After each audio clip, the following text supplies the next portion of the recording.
भंते जी वंदामी सुखी रह मंगल हो। हम परिचय करवाने जा रहे हैं डॉक्टर भिक्षु आनंद रखत जी का। और आपने एमबीबीएस किया है। एमबीबीएस के पास बाद में आपने आई स्पेशलिस्ट का भी मतलब डिग्री हासिल की है। और उसके बाद में आपने धम्म मिशन स्कूल के भी बहुत सारे बड़े पैमाने पे काम किया। आपने भारत का बहुत बड़े पैमाने पे भ्रमण किया है और आपने कई स्कूल की किताबों के साथ में धम्म पद को दोबारा अच्छे तरीके से लिखा है। और आज हम धम्म पद को लेकर ही भंते जी से बातचीत करने वाले हैं। तो मुझे जैसे ज्ञात हुआ है कि भंते जी आप पत्थरों पर मतलब ग्रेनाइट के पत्थरों पर धम्म पद को लिपिबद्ध करने वाले सांची के अंदर में, तो क्या प्लान है इसके बारे में मैं जानना चाह रहा था। सबसे पहले तो मैं आपके चैनल को और चैनल के सभी दर्शकों को अपनी ओर से मंगल कामना प्रेषित करता हूं। और दूसरी बात कि जो धम्मपद मैंने लिखा है, ये धम्मपद इसके पहले भी विश्व की तमाम भाषाओं में लिखा जा चुका है। मेरी प्राथमिकता ये थी कि इस धम्मपद को मैं कुछ हटके लिखूं। तो यदि मेरे पास कोई ऐसा ऑप्शन होता तो मैं इसको अलग से लिखता। तो ऐसा ऑप्शन मेरे पास आया, ऐसा मौका, ऐसा अवसर मेरे पास आया कि मैंने धम्मलिपि सीखी। और धम्मलिपि सीखने के बाद इस धम्मपद को मैंने धम्मलिपि में लिखा। तो 3 भाषा और 3 लिपि में ये धम्मपद लिखा गया है। हिंदी, इंग्लिश और पाली 3 भाषा, और धम्मलिपि, रोमन लिपि और देवनागरी लिपि 3 लिपि में इसको लिखा गया है। और विधिवत तरीके से इसको हिंदी इंग्लिश में ट्रांसलेशन किया गया है इसका। तो ये आम लोगों के लिए, किसी भी व्यक्ति के लिए बड़ी आसान है इसको समझना। बहुत आसान है, आसान तरीके से, आसान भाषा में और बड़े सिंपल तरीके से इसको लिखने का मैंने प्रयास किया। और लगभग इसमें 2 साल का समय मुझे लगा और 2 साल में मैंने इस धम्मपद को पूरा लिखा। लिखने के बाद सबसे पहले धम्मपद ये ब्लैक एंड वाइट मतलब सिंपल लिखा था। फिर उसको बड़ा किया गया साइज़ में। बढ़ाने के बाद फिर इसकी साइज़ बढ़ाने के बाद में इसको कलर किया गया। और कलर करने के बाद मेरे मन में एक विचार आया कि इस धम्मपद को हमें पत्थर पर लिखना चाहिए। तो ग्रेनाइट, ब्लैक ग्रेनाइट पत्थर पर लिखने का इसका प्लान बनाया, इसकी योजना बनाई और विधिवत तरीके से इसको तैयार किया गया। और इस योजना के तहत सांची में हमने लगभग 5 एकड़ ज़मीन परचेज करके वहाँ पर धम्मपद स्तूप बनाया जा रहा है, जिसके अंदर की दीवारों पर ये पत्थर लगाए जाएंगे। और एक पत्थर में एक गाथा आ रही है, लगभग 3 फुट का चौड़ा है और 5.25 फुट का ऊंचा एक पत्थर है। एक पत्थर में एक गाथा आ रही है। इस प्रकार से धम्मपद में 423 गाथाएँ हैं। तो 423 गाथाओं के लिए 423 पत्थर उसमें लगाए जा रहे हैं, जो धम्मपद स्तूप की 2 मंजिलों में वो लग करके तैयार होंगे करके। अच्छा, इसमें जो आपकी प्लानिंग हुई है तो इसमें ज़मीन वगैरह परचेसिंग हो गई आपकी? हाँ, ज़मीन का हमारा सौदा हो गया है। ज़मीन हमारे पास आ गई है करके। ज़मीन आ गई? हाँ जी। और इसमें जो पत्थरों का काम वगैरह आप कहाँ से करने वाले हैं, जिसके लिए? देखिए, पत्थरों का काम तो राजस्थान से हो रहा है। अच्छा, राजस्थान से हो रहा है और वहाँ पर वो काम चल भी रहा है हमारा। तो राजस्थान के लोग पत्थर को बना रहे हैं, क्योंकि वहाँ पर इसकी उपलब्धता है और बड़ी आसानी से वो चीज़ें मिल जाती हैं, इसलिए राजस्थान के लोग इस काम कर रहे हैं। तो इस विहार के अंदर में किस किस प्रकार का आपने मतलब डिज़ाइन करेंगे, क्या क्या रहेगा? मतलब एक तो पत्थर की धम्म गाथाएँ रहेगी, धम्मपद की गाथाएँ रहेगी, उसके अलावा क्या रहेगा? देखिए, इसमें जो है हमने रखा है धम्मपद स्तूप। अच्छा, धम्मपद स्तूप नाम दिया उसका, नंबर 1।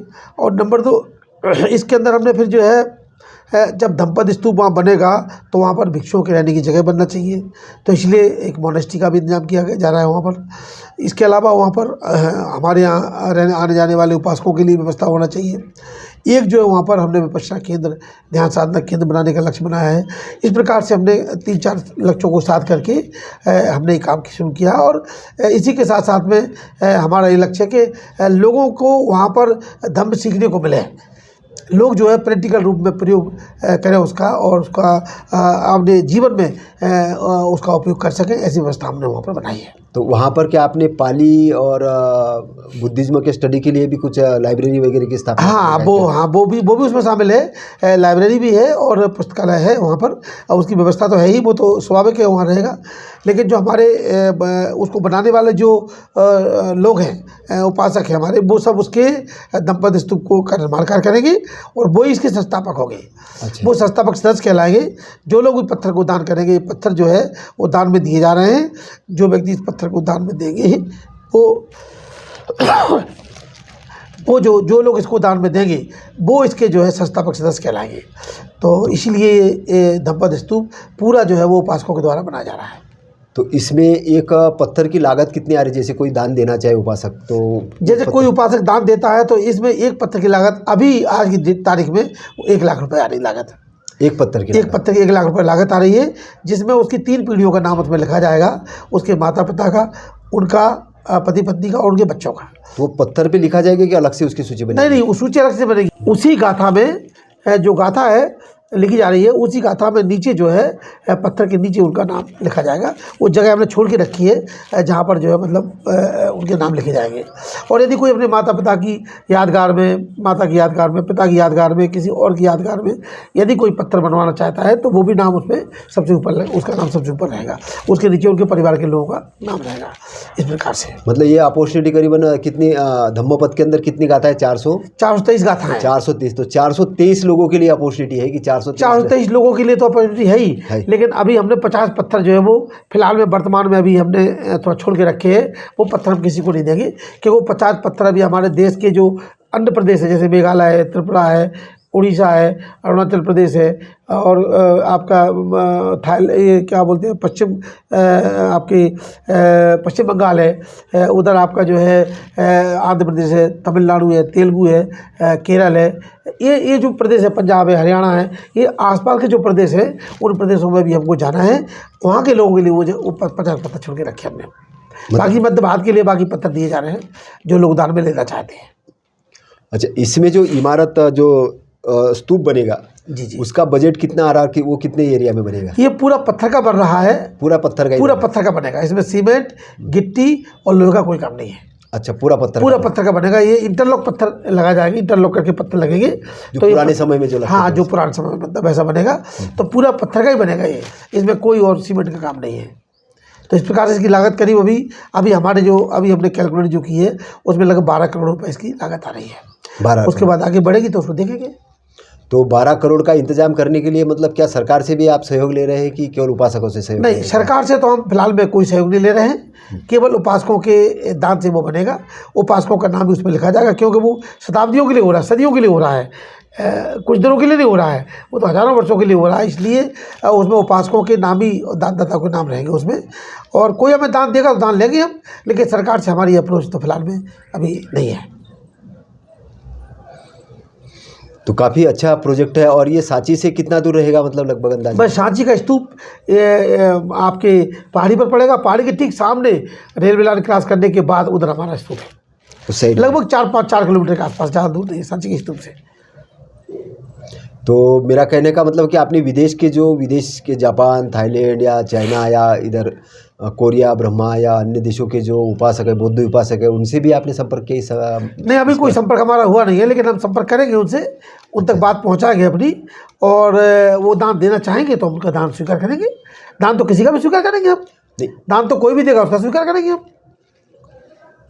नहीं, ये जो आपका जो प्रोजेक्ट है धम्मपद को लेके, ये अभी तक केवल मूर्तियाँ बन रही थी, मतलब जो प्रोजेक्ट आ रहे थे वो मूर्तियाँ बन रही थी, तथागत की मूर्ति, बाबा साहब की मूर्ति। लेकिन ये जो काम हो रहा है पत्थर के ऊपर कोरने का काम, तो ये तो सदियों के लिए काम हो रहा है और कोई भी जाके वहाँ पढ़ सकता है। हाँ, कोई भी जाके पढ़ेगा, वो चिंतन मनन करना शुरू करेगा। असल में ये जो दंपत है, जैसे मान लीजिए दंपत है ना, इस दंपत में जो गाथा अंदर लिखी गई, गाथा तो ये पत्थर, ये कागज़ है। इस कागज़ की तो कीमत जो है, जो एक कागज़ की जो उम्र है वो ज़्यादा 100 साल होगी। 100 साल होगी। 100 साल बाद खत्म हो जाएगा। हमें नहीं रहेगा तो कौन छपवाएगा, कोई उम्मीद तो है नहीं। लेकिन फिर भी जो है अब पत्थर पर जब लिख जाएगा तो हमेशा के लिए लिख जाएगा। वो हमेशा के लिए लिख जाएगा। पत्थर पर लिख जाएगा तो हमेशा के लिए लिख जाएगा। देखिए आप, इस तरह का प्रोजेक्ट है ये पूरा। ये प्रोजेक्ट है पूरा, ये आप देखिए, ये प्रोजेक्ट है।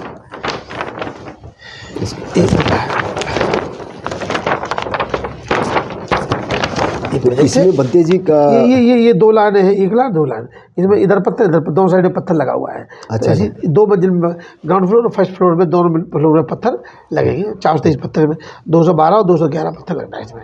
और इसमें जो ऊपर की छत रहेगी उसका कैसा क्या डिजाइन किया होगा? वो तो स्तूप है, वहाँ तो स्तूप है। स्तूप के नीचे भगवान बुद्ध की मूर्ति होगी। अच्छा अच्छा, वो हम दिखा रहे हैं अभी आपके लिए, देखिए ये स्तूप है, उसके लिए इस तरह का बनेगा, इस तरह का बन के तैयार होगा। ये स्तूप है ऊपर का, इसमें जो है पत्थर लगेंगे, ग्राउंड फ्लोर खाली रहेगा हमारा और उसके ऊपर स्तूप बनेगा। इस प्रकार का बन के तैयार होगा ये। अच्छा, ये परिकल्पना आपको मतलब कैसे सूझी कि पत्थर के ऊपर धम्मपद को लिखना चाहिए जैसे? देखिए परिकल्पना ऐसा है कि जब हम कोई काम करना शुरू करते हैं ना, तो पूरी योजनाबद्ध तरीके से करते हैं। जैसे मान लीजिए है ना, तो पहले तो मेरे मन में आया कि धम्मपद लिख दूं मैं, बराबर, वो लिख दिया आपने। वो का लिख दिया। फिर लगा कि इस धम्मपद को थोड़ा बड़ा साइज में कर दिया तो बड़ा साइज कर दिया। फिर लगा कि इसको कलर कर दिया तो कलर कर दिया। फिर मन में विचार आया कि इसको पत्थर पर क्यों ना लिखा जाए। तो पत्थर पर लिखने का जब विचार आया तो सारे काम पत्थर पर लिखने के शुरू हो गए। तो परिकल्पना ऐसे बनती गई कि इसको पत्थर पर ही लिखा जाए। धम्मपद को हम पत्थर पर, थाईलैंड बर्मा में पूरा का पूरा त्रिपिटक गेंद उस पर लिखा हुआ है, मार्बल पे लिखा हुआ है, बड़ी भाषा में लिखा हुआ है। लेकिन इंग्लिश में, हिंदी में, पाली में, धम्मलिपि, रोमन लिपि, देवनागरी लिपि में ऐसा भारत में कहीं लिखा हुआ है करके।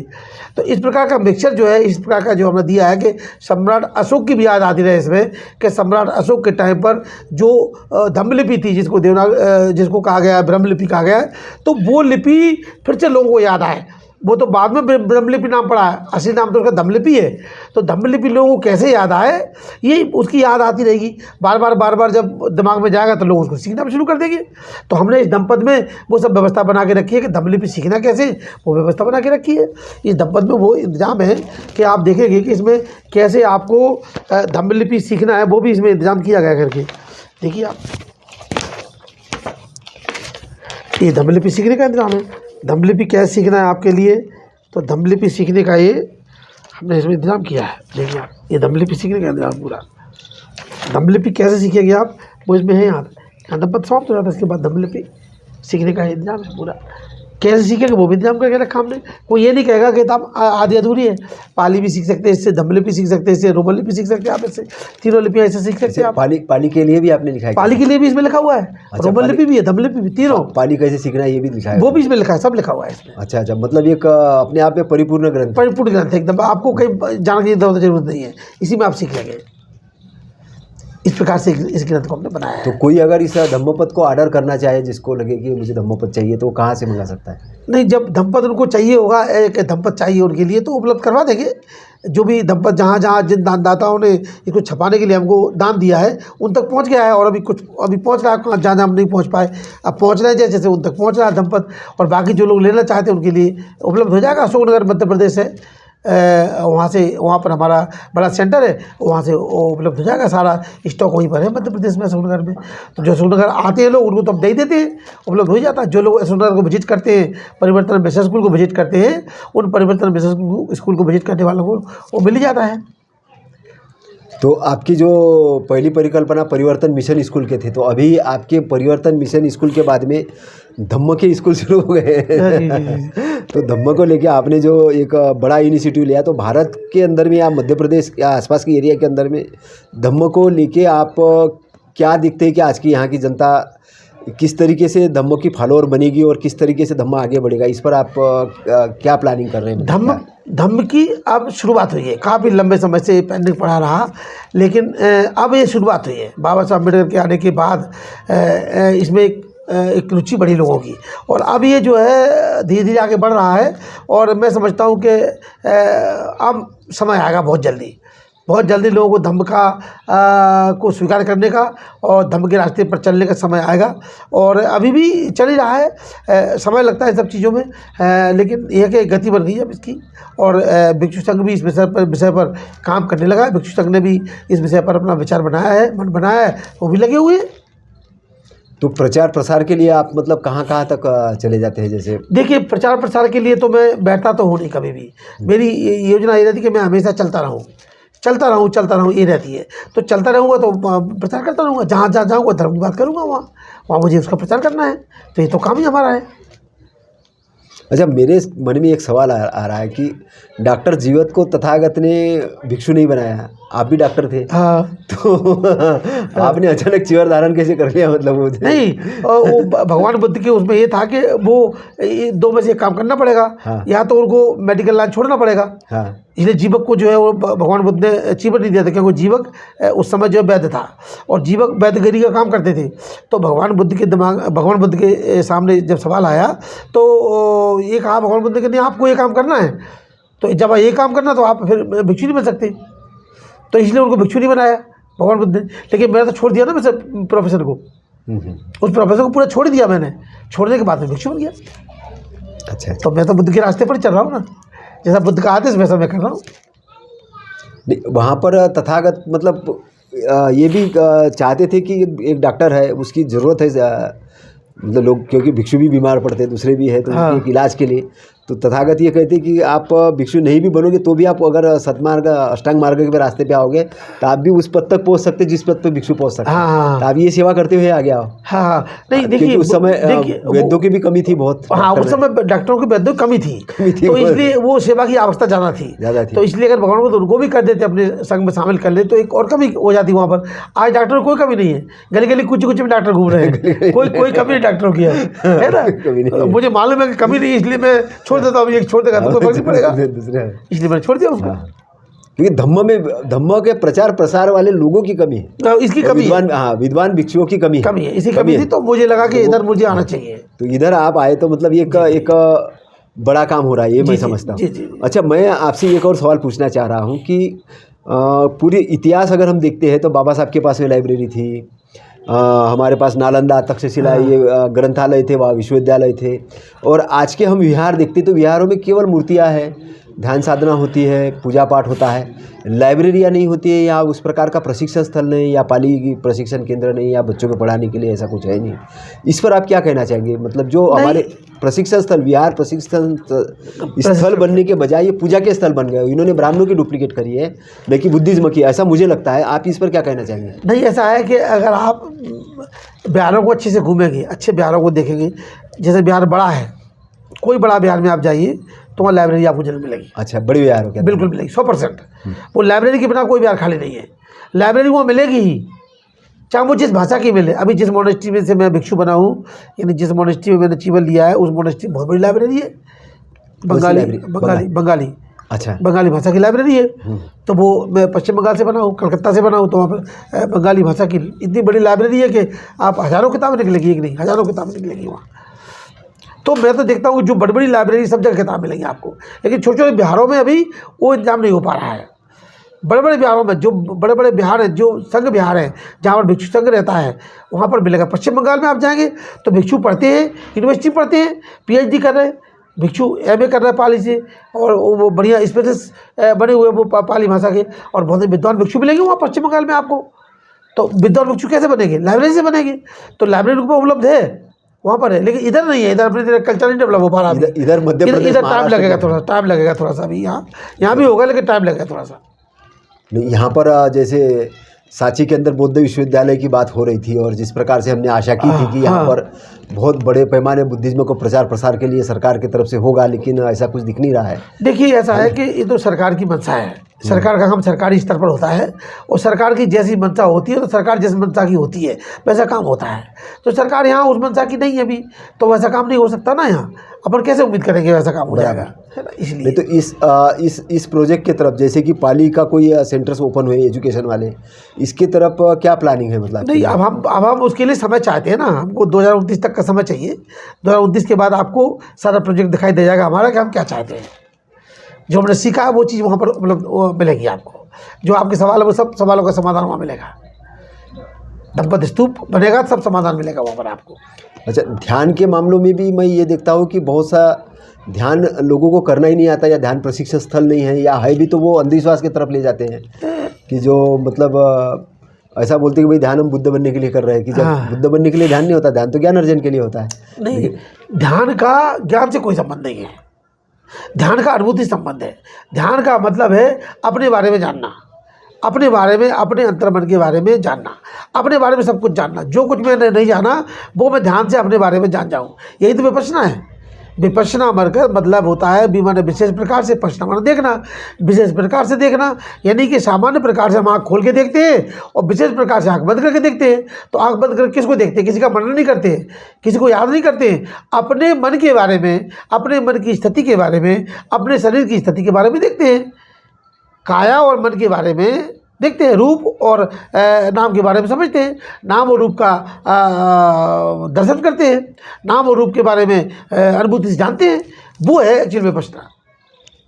तो धम्मपद को लेके ही मेरी का ये है कि धम्मपद घर घर तक पहुंचने के लिए, जैसे लोग गीता का वाचन करते हैं, कथा के वाचन चलते हैं, तो धम्मपद को लेके ऐसे क्या प्रवचन की भूमिका बनाई है आपने उसका प्रचार प्रसार के लिए? इसका प्रचार प्रसार ये बनाया है मैंने कि जैसे जहाँ जहाँ प्रोग्राम करते हैं अपने, वहाँ पर लोग पत्थर को दान में लेते हैं। जो लोग पत्थर को दान में लेते हैं उनको धम्मपद अपनी ओर से हम दान करते हैं, नंबर 1। नंबर 2, जो इसके दानदाता जिन्होंने इसके लिए दान दिया है उनको भी हम दान करते हैं। नंबर 3, कोई इसको खरीदना चाहता है तो खरीदने का सिस्टम हमारा ये है कि पहले वो हमारी बात को सुने और समझे। ऐसे किसी को एकदम नहीं देते हम। जो कोई सुनेगा, समझेगा, फिर जो कुछ भी वो हमको लिफाफे में रख के देगा राशि, हम उसको दे देंगे, लेकिन हम फ्री में नहीं देंगे किसी को भी। जो भी दान दे देगा हम दे देंगे उसको, उसकी राशि चाहे जो कुछ हो। हम बेच नहीं सकते धम्मपद को, धम्मपद को बेचने का हमारा कोई इरादा नहीं है।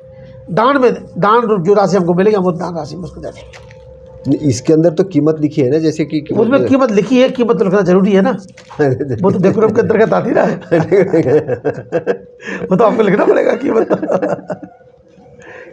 कीमत नहीं लिखेंगे तो ठीक नहीं। मेरा ये सवाल था कि उसमें प्रचार प्रसार के लिए, ये तो आपने धम्मपद दे दिया है ना, धम्मपद दे दिया, अभी उसका जैसे प्रचार प्रसार किसी सभा के अंदर में, जैसे कथा चलती है ना 3 दिन 4 दिन 5 दिन 8 दिन की, ऐसे धम्मपद को लेके प्रवचन, समझाने वाले प्रवचन, क्योंकि ये वाणी जो है धम्मपद की जो वाणी है ये जनता तक पहुंचना बहुत ज़रूरी है, क्योंकि किताबों तक रही तो कोई काम की नहीं है।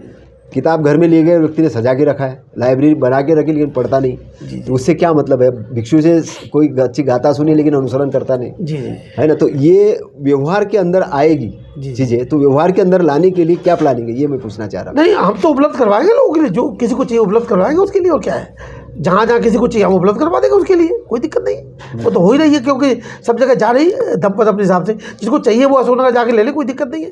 ऑनलाइन हमने भी उसका भेजने का, पार्सल बनाने का भी लक्ष्य बनाया नहीं है कि पार्सल से उनके पास पहुँचा सकेंगे। मेरा कहने का अर्थ ये था कि जो हमारे विद्वान भिक्षु है, जो कुछ समझते हैं इस चीज़ को, उनको हम देते हैं। उनको वो विहारों के अंदर में उपासकों को बिठा के धम्मपद के एक गाथाओं पर मतलब व्याख्यान करें। वो तो हम दे रहे हैं, वो तो हम दे देते हैं, व्याख्यान करना चालू करें, ये मेरा कहने का मतलब, उनको समझाए। जी, क्योंकि धम्मपद ऐसी चीज़ नहीं है कि लोग पढ़ लेंगे और समझ जाएंगे एकदम से। वो हम बिहारों के लिए उपलब्ध करवा रहे हैं, कोई दिक्कत नहीं। बिहारों के लिए उपलब्ध करवा के उनके अंदर में, वहाँ पे बिहारों में जैसे बुद्धायनीस धम्मा का पठन पाठन होता है, वैसे धम्मपद का भी पठन पाठन हो। जी, बिल्कुल, है ना।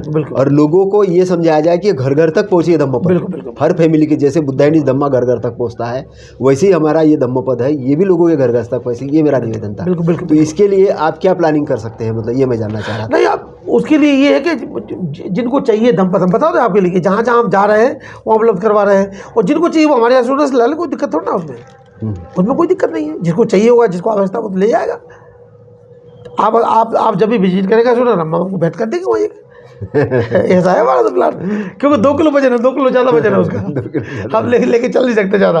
अभी 4 धम्मपद लाए केवल, बस साहब जी के लिए केवल 4 ले पाए, क्योंकि बहुत वजन है ना उसमें, 8 किलो वजन हो जाता है, वो भी 8 किलो वजन बहुत है ना उसमें।